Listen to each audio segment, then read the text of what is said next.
December afternoon, but we're really pleased to have you here with us today. We've got a webinar today with Taylor Kurta using engaging music and group programming. And I'm going to talk a little bit more about that in a moment. Just want to remind you that our virtual learning studio with our 8 core programs is always available for you.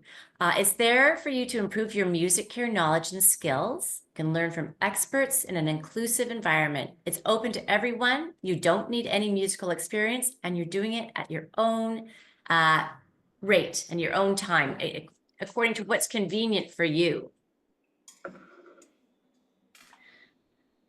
Also, our 3-level continuing education certification courses that trains professionals, volunteers, and family fit caregivers for the intentional use of music in care settings is ongoing. So in our level 3 is happening in January, level 1, February 10th to 11th, and level 2 is on March 19th to 20th. So all training is virtual.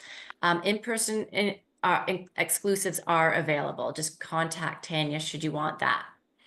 On January 15th, the effects of aging on the auditory system is going to be discussed with Judy Ward. So that's again January 15th. We're looking forward to that. But today's webinar, as I say, we've got Taylor Kurta with us. And thanks so much for joining us, Taylor. Taylor's an award-winning singer-songwriter and music therapist. She's a PhD candidate at the University of Waterloo in the Department of Recreation and Leisure Studies. Taylor's doctoral research is on the use of collaborative songwriting with people living with dementia to challenge stigma. So once again, thank you so much, Taylor, for joining us. We're really looking forward to this afternoon session. Thank you so much for having me. I'm just going to share my slides. Hold on. And give me 1 second because I just need to get to the beginning here, and Zoom likes to make my computer overheat. So 1 minute.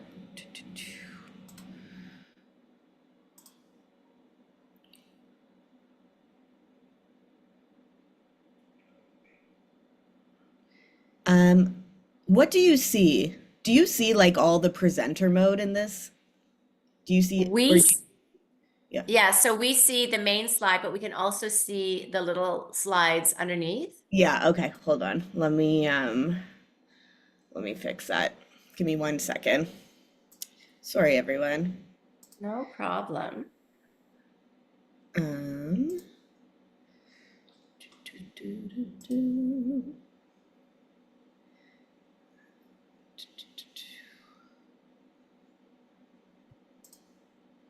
I don't know why it's not letting me not share like that.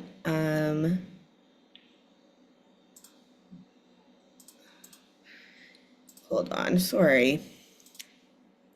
Worst case, we'll just do it like that, but hopefully not. So when I say play from start, I don't know why it's doing that. If you go up top, do that, go back to that, that's where you just were. Okay. Instead of hitting play from start, if you do the presenter view. Yeah.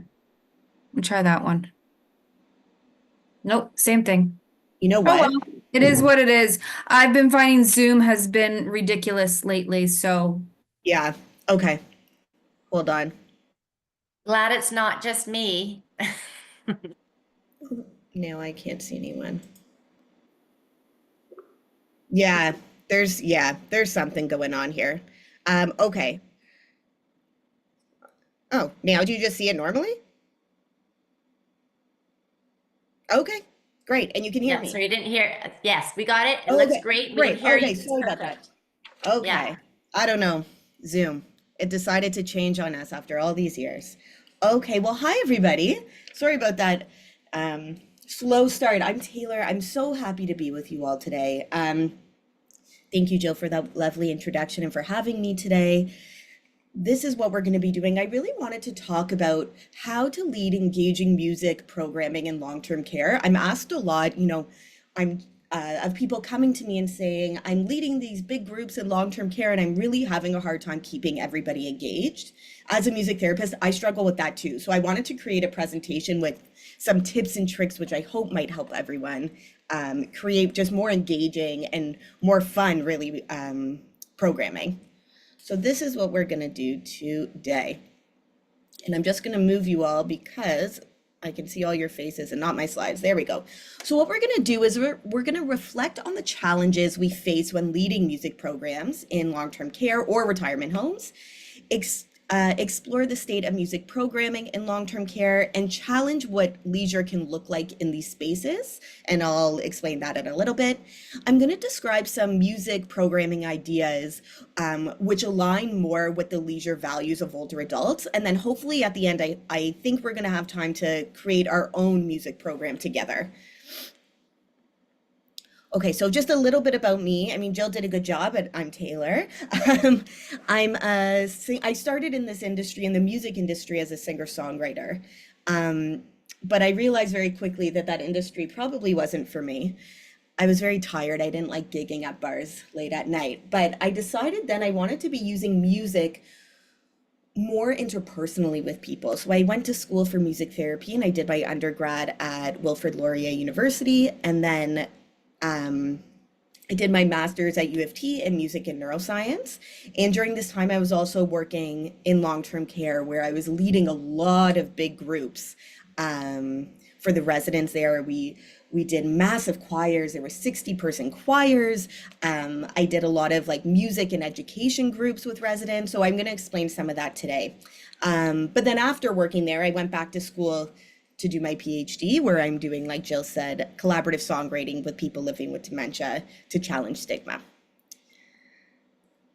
So I wanted to start this webinar with a group discussion, and I know that it's like gloomy and we're tired, but I really want to know a little bit more about you and what you do in the field, and maybe explain, what does engaging music programming in long-term care look like to you, and what challenges do we face when facilitating this type of program? So feel free to unmute, put on your video or not, but chime in.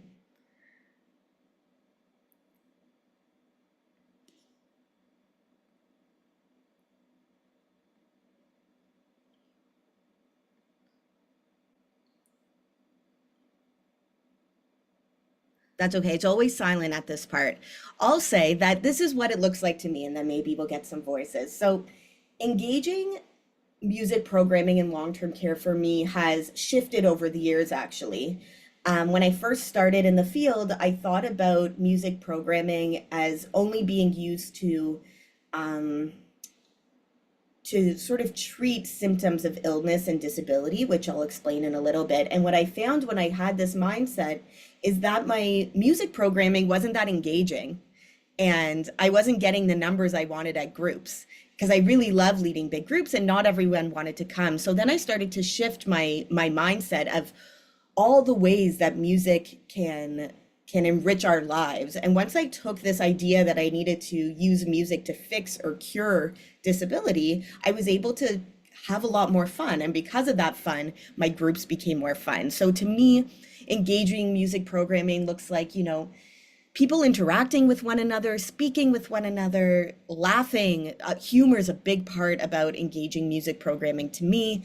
When everybody's singing, it's just a really nice feeling. And I face a lot of challenges in doing this. Number one is time of day.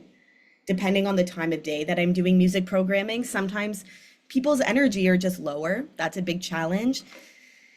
I see something in the chat, actually. Jill, will you read that? I just can't see. Oh, I can't hear you. Sorry. That's sorry, I muted myself, but the chat it was Jim Banta says, I am with a group who dances for people in elder care. I'm hoping you might mention engaging music to which we might set choreography. Wow, great Ooh, question, Jim. that's a great question. You know what? Keep this in mind for when we create our program at the end. Maybe we can use that as a starting off point. Yeah. Um, I have a question though. Jim, I have a follow-up question. Um, what do you find challenging about picking music to set to choreography? Is it that you're not sure what music is would resonate with people, or I'm just curious to know a little bit more about that.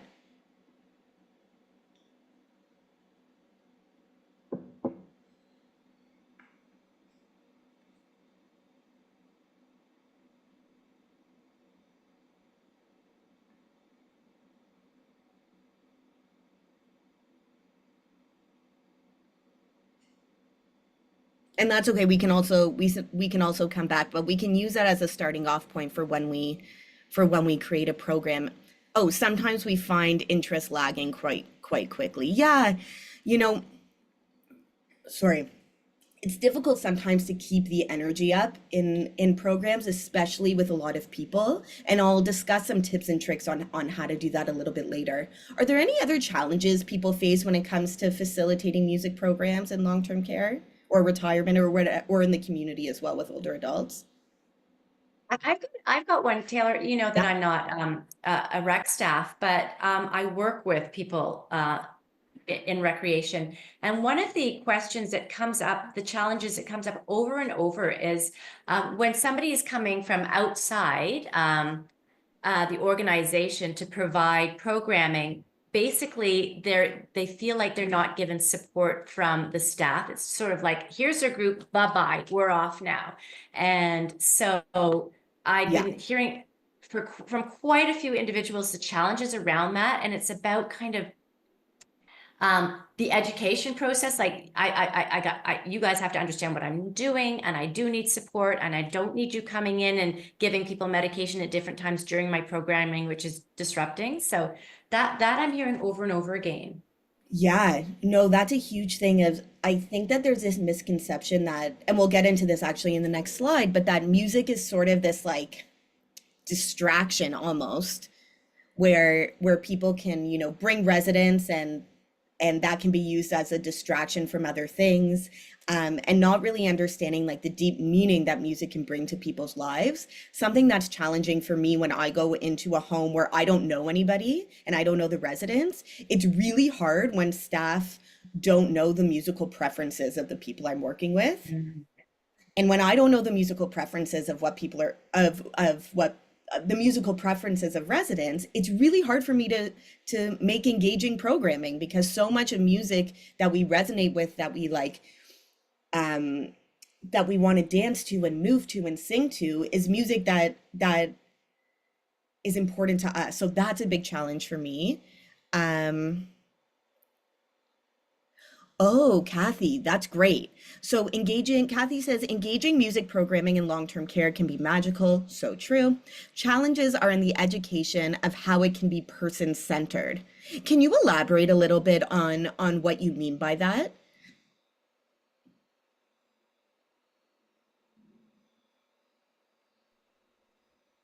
And I'll just give a minute so Kathy can type in her answer.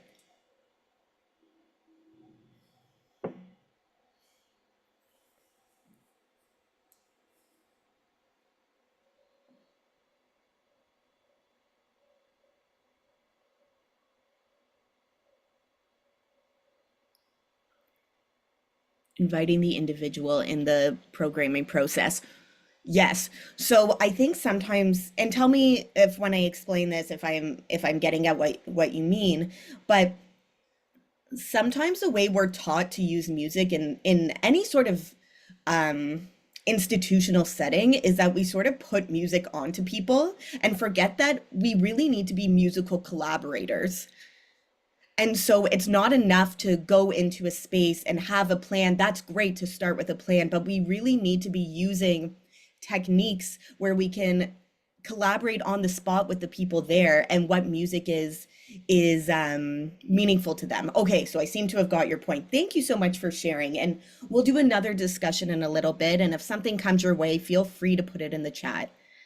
Um, Okay, so the state of music in long-term care right now, and before I go on into this, I really want to mention that what I am explaining about the state of music in long-term care is really a reflection of the literature, of the academic literature. It does not, and the academic literature, as we know, is really not always reflective of practice.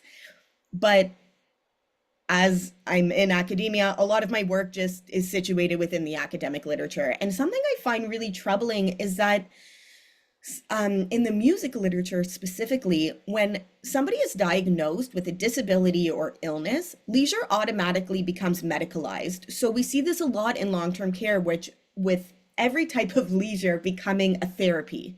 So for example, as soon as you're in long-term care, well, now you have music therapy, you have art therapy, there's horticultural therapy, rec therapy. All of these things become therapy. And I'm a music therapist, so I'm not against therapy. I'm a big advocate for music therapy. But the way that these therapies are used in these settings, I find are quite limiting in the sense that we're really focused on using the arts or whatever the medium might be. I can speak about music as a music therapist, but we're really focused on using music to cure or treat illness or disability. So a great example, one that you see all the time and we're kind of just obsessed with as a culture, is using music to increase memory recall or reduce behaviors associated with living with dementia. And yes, does music increase memory recall if you have dementia? Absolutely. It, yes, science proves that. That is true.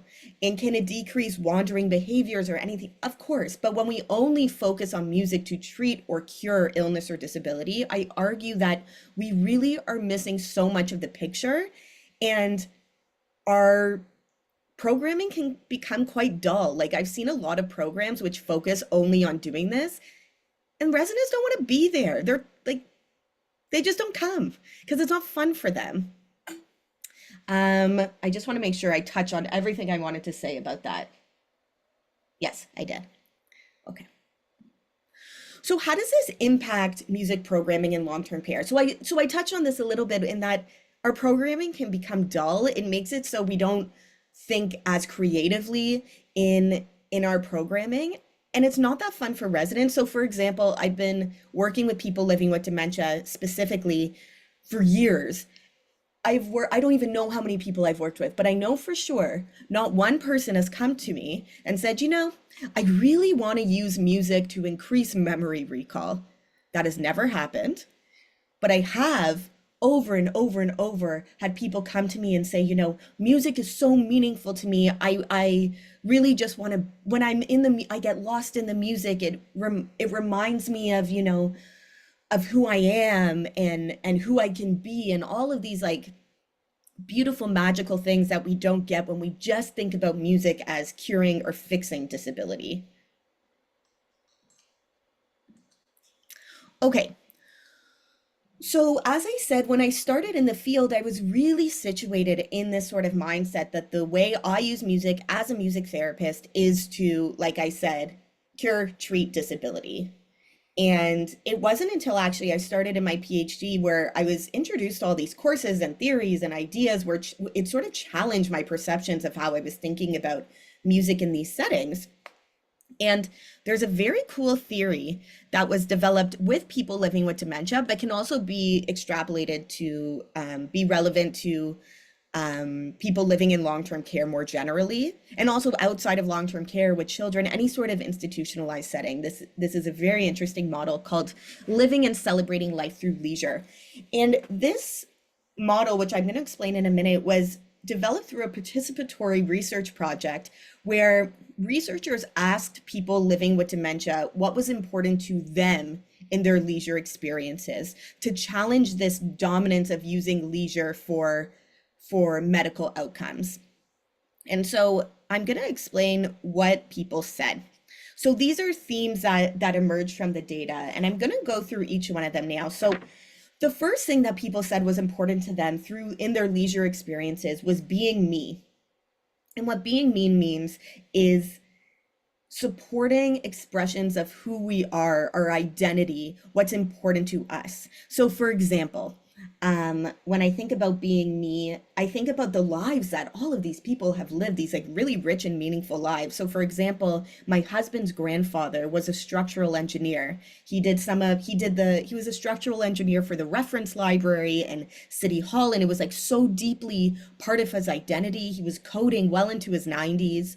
And when he moved into long-term care, um, I remember, people were really doing the best they could, and they would give him these blocks, but not for children, like these like quite complicated blocks that you could build structures out of. And I remember he would sit there for hours putting together these structures out of the blocks. And for him, that was a way for him to assert his identity. I imagine for me, if I move into long-term care one day, something that would be really important to me is asserting my identity as a musician. I work with somebody, a resident in long-term care, who used to be an art therapist. So what we give her is art supplies that she sits with, and she's able to create art. So usually using leisure as a way to assert yourself and your identity and what's important to you. Another thing that people said is being with. And what they mean by being with is leisure creates opportunities to cultivate community, enhance relationships, built on reciprocity. And what I mean by reciprocity is a lot of times, especially how we're taught as music therapists, sometimes, not all the time, but sometimes, is you go into a space and you lead a session, and we forget that the people we're leading sessions for have a lot to give back and can teach us. So a mindset shift I've had in those reciprocal relationships, it's not just me teaching or showing someone something, it's also what they're showing me. And a beautiful, beautiful relationship can happen when we're open to mutual learning and growth and community. So being with people is really, really important. Another one which I found really interesting is finding balance. So a lot of people were saying, living in long-term care or retirement, their days are filled with activities and programs and all of these things. And sometimes they don't want to do all those things. I don't. I can't, like today, I don't want to go out and engage in leisure. I wasn't feeling that good. I wanted to sit on my couch by myself and read a book. That's what I wanted to do. I remember there's some places where you go and residents aren't actually allowed to be in their rooms during the day. They have to be out of their rooms in programming. I think that that's highly unethical because not everybody wants to engage in leisure all the time. Just because you live in long-term care does not mean you always want to be around leisure or music making in a group or this or that. Sometimes you want to be by yourself and use leisure in the way that's important to you alone. So like listening to music by yourself. And I'll explain that a little bit later. Making a difference is a really huge thing, and something we all feel that it gives our lives purpose when we're engaged in something that makes a difference in the lives of others. And that doesn't go away when you become older, you move into long-term care, or you get diagnosed with dementia. Making a difference is really important to people living in long-term care. So our music programming can reflect that as well, and I'll show you an example of that a little bit later. Another one is growing and developing. So something I think that I missed before shifting my perspective is that the what's the word I'm thinking of? The desire to learn and to grow never goes away. As somebody who's been in school for what seems like 80 years, obviously my desire for learning doesn't go away. And we can bring this desire and love for learning new things, whether that be learning a new skill, learning something new about a topic, we can bring that into our music programming. And I've actually developed a music lecture series that I bring into long-term care, which is so much fun for people. I'm going to explain that a little bit later. And lastly, having fun, I put making a difference twice, sorry. Lastly, though, having fun. Sometimes, especially as a music therapist, I can take myself really seriously. And sometimes it's okay to say to myself, it doesn't all have to be so serious, and we can have fun. And something that is so important in music programming is having fun and laughing. So what I started to do is I always had a dream of being a stand-up comic. Obviously I missed the boat on it, but I would have loved that. So I bring that energy into my music group so we can have fun and we joke around. And it's probably one of the most important parts about engaging music programming is just having fun with people, and it can be as simple as that. And I know I'm talking a lot. I apologize for that. Okay, so now what I want to do is using this model, I'm going to give examples of music programming. And what I've done is in each example I give, I put the headings under it of what category it fits under in this model. So being me, being with, finding balance, growing and developing, making a difference, and having fun. And I just want to check the time. Okay, we're good. Okay, so this is my favorite one. I'm so excited to show you all this. So this is the music and learning series I was just talking to you about. And sorry, I see something in the chat. I see there's something in the chat, but I can't see it. So Jill, if something's coming up that you need to interrupt with, just feel free. No Oh, problem. no, just some positive, Oh, no positive apologies. Your presentations. presentation's. Thank you, Kathy. I quite agree. Okay, great. You know what? It's because I just finished teaching a course for students at Laurier, and I can talk a lot in lecture, so I appreciate that. Okay. So, music and learning series. This is really fun and it relates to growing and developing. And once I sort of saw like how important growing and developing is in long-term care, my ideas for a music and learning series were endless. So I'm going to show you a few of them. So what I like to do in these music and learning series, think about it like an interactive music lecture. So for example, I was just at this concert meets music lecture led by this professor of ethnomusicology, and he took us through the story of the band. And in that story, he sang really famous songs of the band, and he interdispersed it into the story of the band. So I sort of use that model in this. So I'm going to give you an example. I love to tell stories through music, and I'm going to show you my slides of how I set it up. But some examples of topics I use for my music and learning series is I call it Swooners and Crooners, the history of crooning. It is so fun. I'm going to show you it in a minute. Another one is Canadian musicians who changed the world. Another really fun one is Beatlemania. And what I do is you can do both, is I create a slideshow like I did now.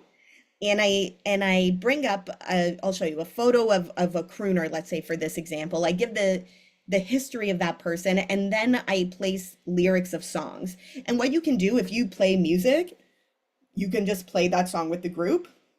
Something else you can do is show a video of that crooner singing that song. What I usually do is I do a mixture of both. Because sometimes there's like a really specific performance, let's say in Beatlemania, when you want to show the performance of them on Ed Sullivan, I disperse that into my program. So I'm just going to stop sharing so I can share with you my my Swooners and Crooners program. Hold on. Here we go. 1 minute. And if I can't do it, I'm not going to try for another 5 minutes. So let's see. Swooners and Crooners. You are now sharing that. So we see it, Taylor. And even if you know what, and even if you can't get that presenter's mode, it doesn't matter. It's still good. No, Okay. don't. Yeah. Don't do that. Okay. Yeah, no, go back and show us, but just, it doesn't matter if we can see the slides on the left, like it's still, I want to see it. I want to see it. Okay, hold on. Because it's, you know what it is? It's showing me, hold on, give me 1 second. There, now I can do it. Because I really just want to show you how I set up this this program. Mm-hmm. Here, can you see this? It says History of Crooning. Yeah, we can. Okay, great. So this is how I started. I usually do some sort of music warm-up. Hi, everyone. Welcome today. We're going to get our singing voices ready. It's really important to bring the energy. I do these like little vocal warm-ups. And then I bring us into the history of crooning. And I have my notes with me, and I just do a little history. These are girls, Bobby Soxers. What are they called? Soxers? Bobby Sox? Anyways, it was a whole movement around Frank Sinatra. So I talk about that. I show a video about crooning, and how crooning was created actually is that with the development of the microphone, people were able to now not like sing, yell, so it wasn't as important to project, but you could have this like very intimate type of singing. So we watch a video about the invention of the microphone and how that changed music and singing.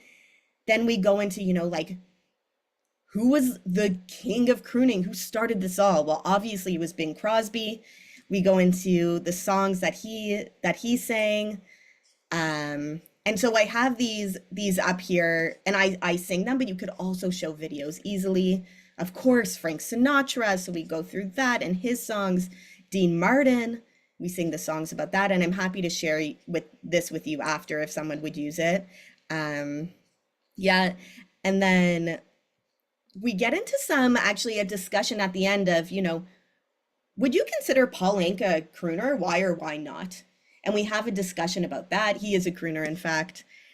Tony Bennett, we just go into it all. So I just wanted to show you how I set that up. So back to my other thing. While you're going back, Yeah. first of all, that is so amazing, Taylor. I just love that. But that really reminds me of the balance part that you were talking about, because it's programming. But like, I want to go to this program and I might be feeling sort of like I want to be sitting on this couch reading a book. Like, I don't have to get up and sing. I don't have to be part of the choir. I don't have to do bell choir. But I'm like passively enjoying this so Yes. much. I Yes. love that balance part. Exactly. And what's nice about this program specifically is exactly like you said, you have a bit of everything. So you have a learning experience where people can just sit passively and they do learn, like everyone learns something new out of these programs. But then there's opportunities for people to sing if some people want to be more active. So we're not forcing anything on anyone. And this program, it really brings the house down every single time. And there's just like endless topics you can do. There was when I was working in long-term care, I was doing this series for like months on end. The residents wanted to do something on the Ziegfeld Follies. Like there's just endless types of music you can do. Okay, so if you've been to any of my presentations before, I talk a lot about songwriting. That's the work I do mostly. I have a course through Music Care on how to do songwriting in your practice, but I'm just going to really do a brief overview here. So I put in terms of the categories for our leisure model as making a difference and growing and developing. What I mean by making a difference is a lot of the work I do now is using songwriting in long-term care settings as a way to challenge stigma associated with dementia or growing older in general. What we find is that when people are engaged in songwriting, staff, family, and society as broader society are really surprised and challenged about the preconceptions they might have about what it means to live with dementia or grow older. And the reason I put growing and developing is that a lot of people haven't wrote a song before, and so when they write a song, they are learning a new skill. I once worked with somebody who was 102, and she said one day, she goes, "Did you know I'm a songwriter?" And she really identified as a songwriter. It was really beautiful.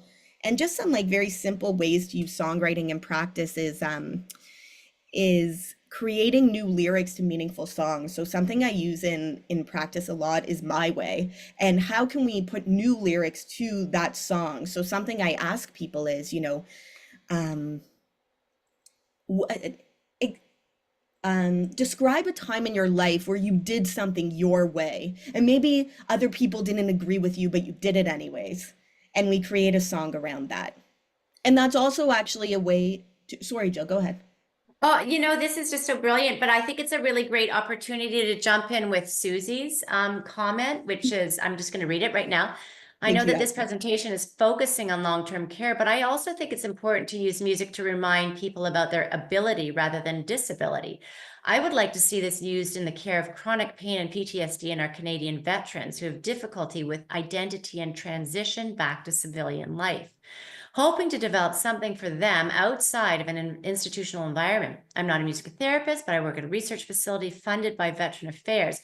Music is a big part of my life. I think that music could make a difference for these veterans in a meaningful way.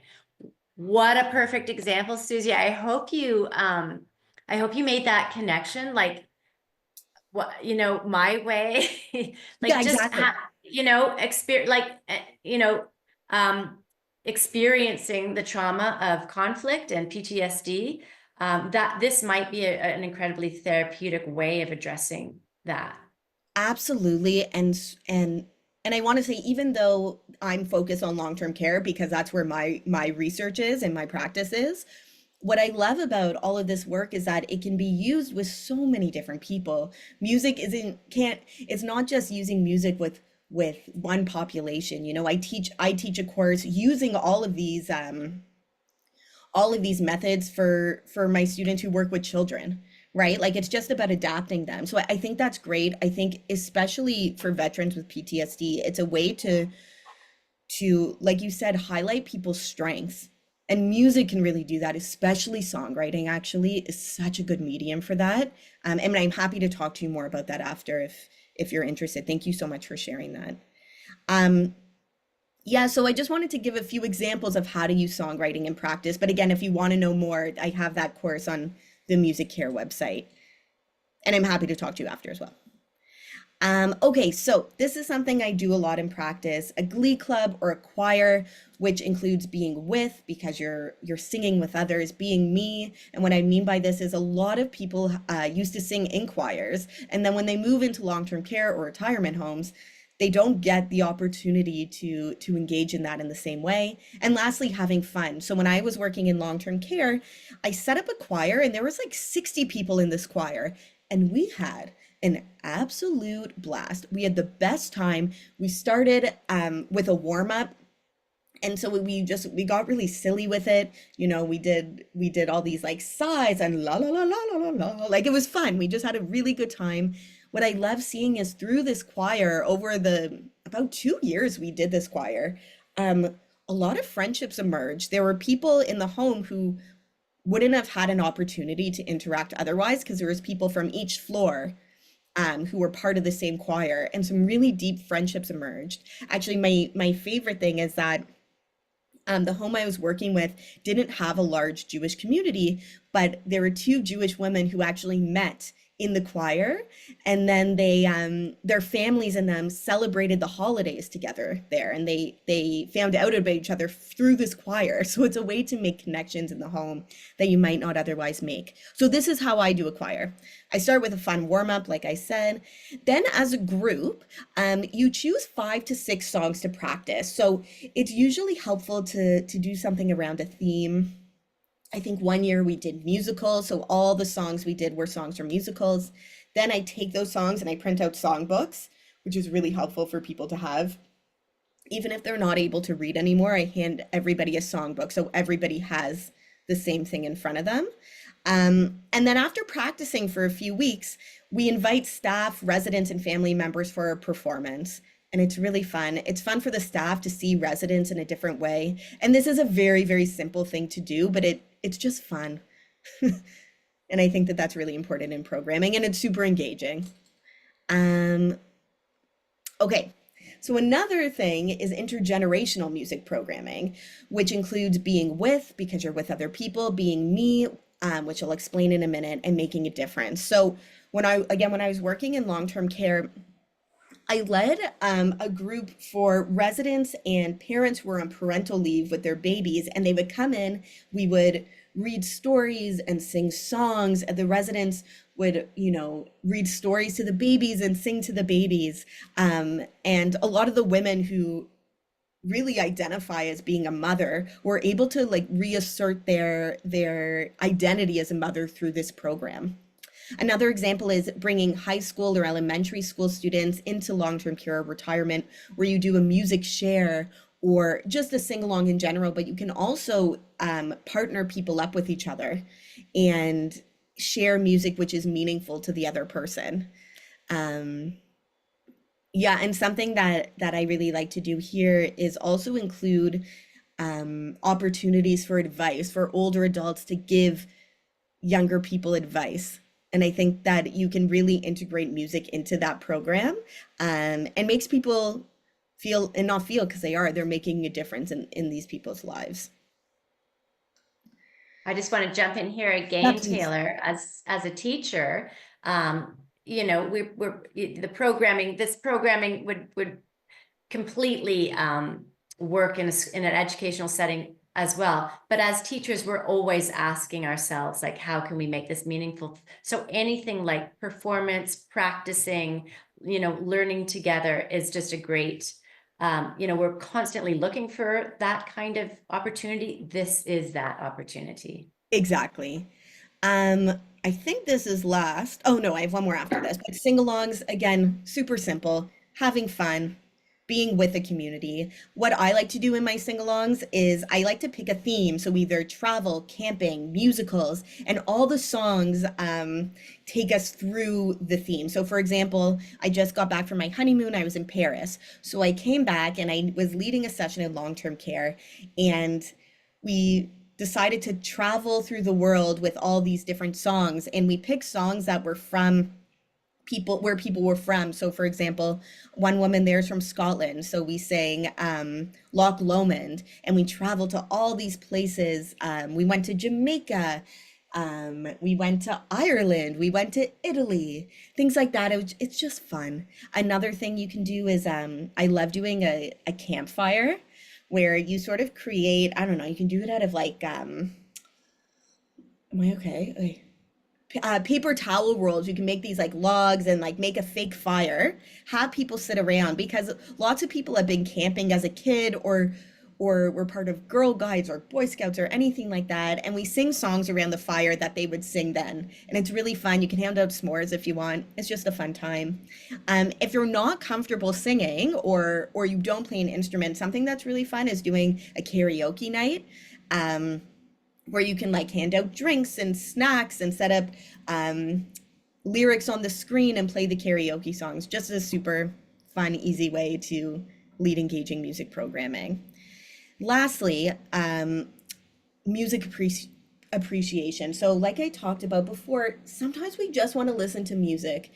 And last week, actually, I was doing a session in a retirement home, and I did 4 groups that day. And the last group, I got there and I realized that people did not want to sing or do much. And it was right before dinner, it was dark out already. And I was like, you know what?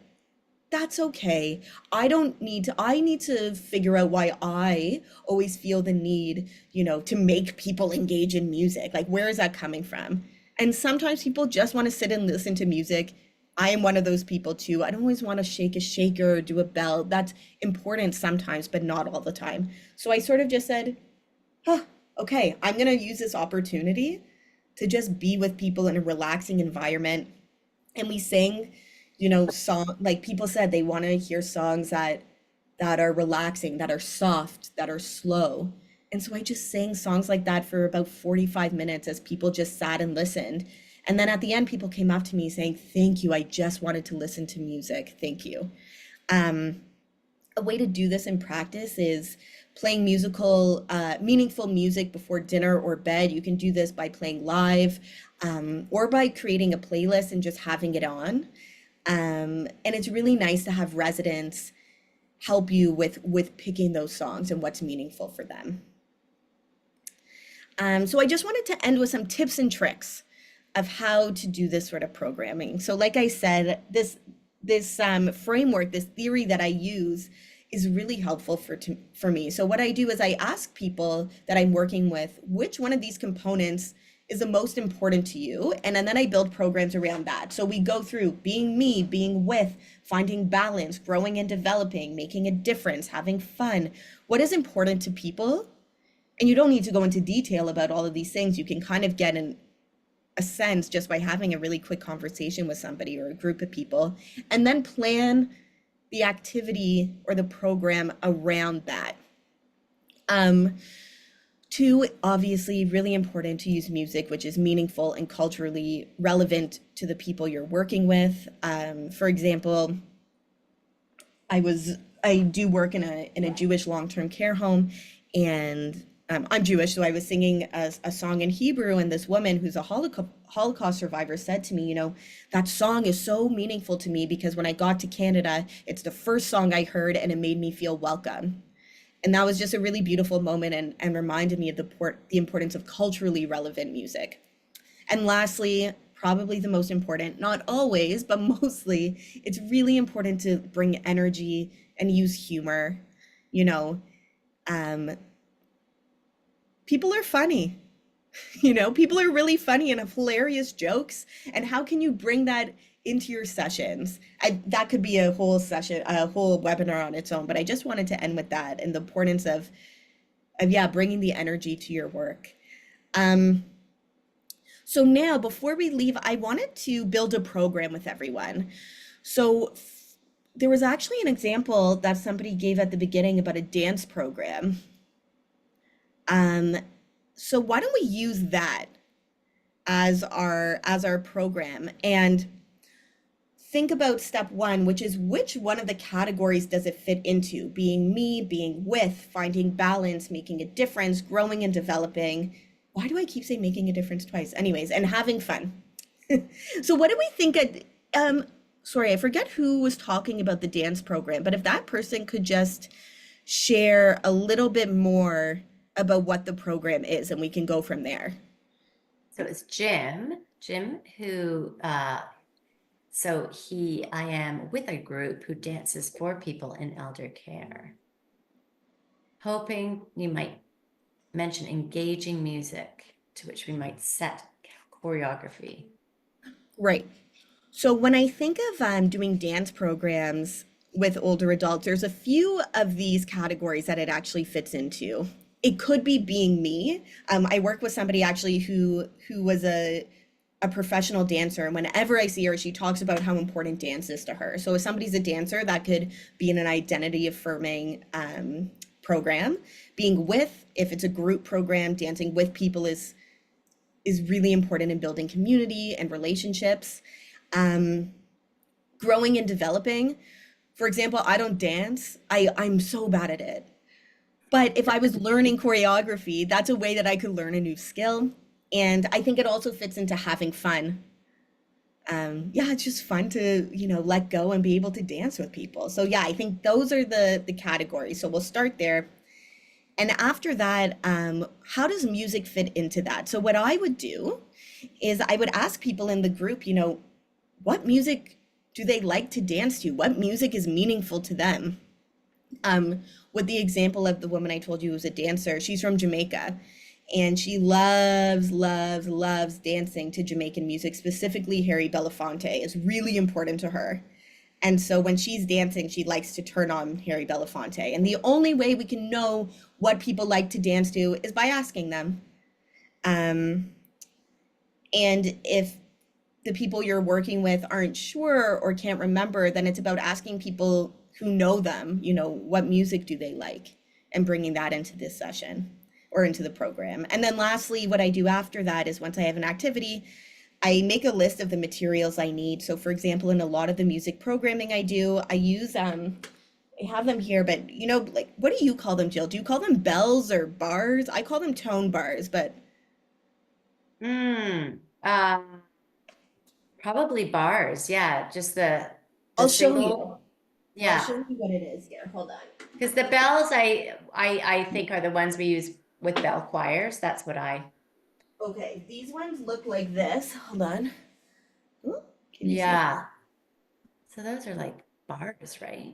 Yeah, Nice. so I call these tone bars and I use Oh, them all the bars. time in my sessions. So I gather all the instruments I would use. If it's a PowerPoint, I create the PowerPoint and then I come up with just a quick plan and I usually print it off like I did for this webinar where I just go through a rough idea of the songs I'm going to play, the questions I'm going to ask. A tip that I should have included is the questions that you ask in these groups are really important. So for example, with the camping program I spoke about where everyone's sitting around this fire and singing songs, questions I ask is, you know, what songs would you sing as a kid when you were around the fire? You know, who did you go camping with? Um, if they were in, lots of people were in Boy Scouts, like what did you do on these trips? Asking them these questions. And what's really nice is when you ask these questions, other people chime in and people are interacting that might not have otherwise. So I think that's everything for today. Yeah. And just any questions. I think we have some time for questions. Yeah. Well, that went by fast. going back to the dancing question, Mhm. connecting it to your travel idea, like when you were talking Oh, about creating these programs for travel, yes.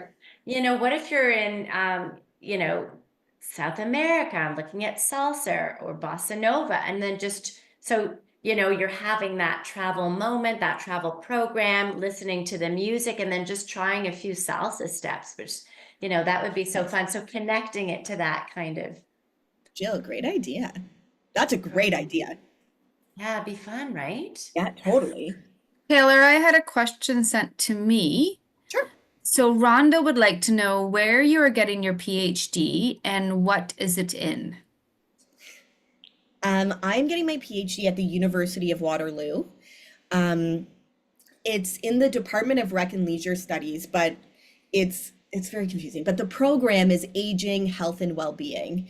And so my research is using songwriting. So I'm going to be working with about 5 to 10 people living with dementia in long-term care and retirement, where we're going to be writing a song about what they want the world to know about them. And then we're going to record this song, and we're going to make a music video, and release it to the world. So when it's done, I'll send it to everybody. Amazing. Yeah, thank you.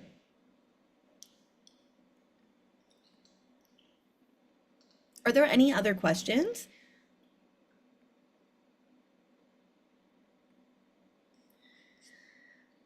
I'm also thinking along the lines of not at all trying to plug our own products, but if any of you out there have our Connect app or use our Recollections program, along the lines of that armchair travel, we've just come out with 3 brand new ones. One is Far East Asia, one is Southeast Asia, and one is England. And so our music is Oh, as produced and performed at a really slow 60 beats per minute, very relaxing.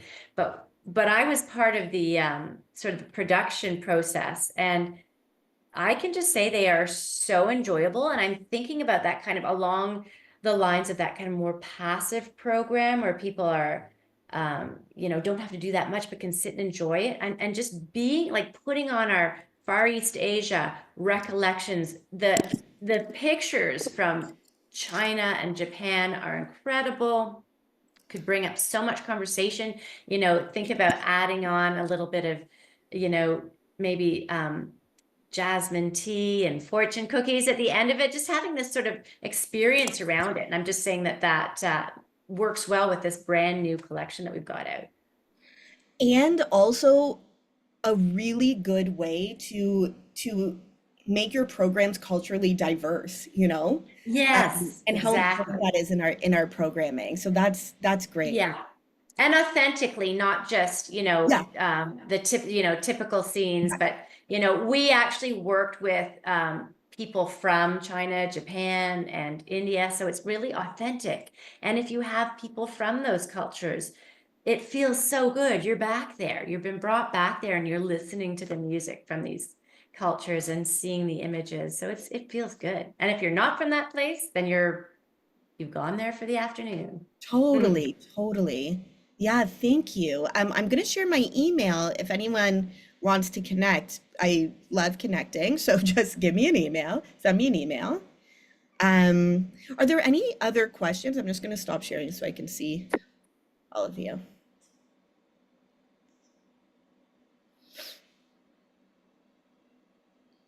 Okay, well, thank you so much for being here. I don't get to talk about this topic a lot. I'm usually now just presenting on, not just, but talking more about songwriting. So it's fun for me to branch out a little bit. So thank you all so much for being here with me today. Thank you, Taylor. That was just so amazing. And I think we brought up like, yes, it's long-term care, but it can also be for so Oh, many other settings. I mean, yes, I could have taken that slideshow and brought it right into the classroom. So with exactly. teaching kids, yeah, so that was amazing. Just also, if any of you out there want to follow us, you can use these, what are they called again? The little, Tanya, QR what are they code. called? Yeah, QR codes. So for following us on Facebook, Instagram, LinkedIn, today is a day, right? It's like I've emerged from under a rock. So maybe you all understand. I know that. But And also, don't forget, if you do need a CEU, please contact Tanya at room 217. We can organize that for you.